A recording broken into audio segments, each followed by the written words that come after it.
Where do you usually suggest people begin when they have this financial to-do list, and how do you prioritize that?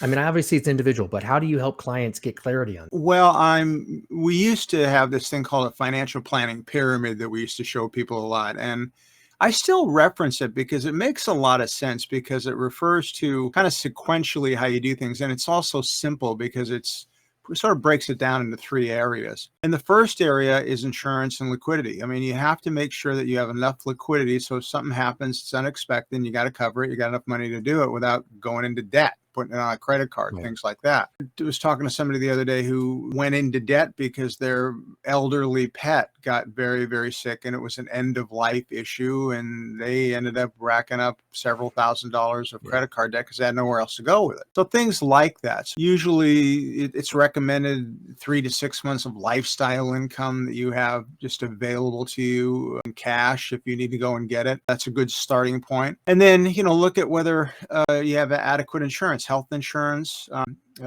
if you're beholden to somebody else financially, life insurance. It's really inexpensive if you're young, things like that. So have adequate insurance and adequate liquidity. And then from there, anything over and above what you need to use to pay for lifestyle really just goes to buy things that appreciate in value.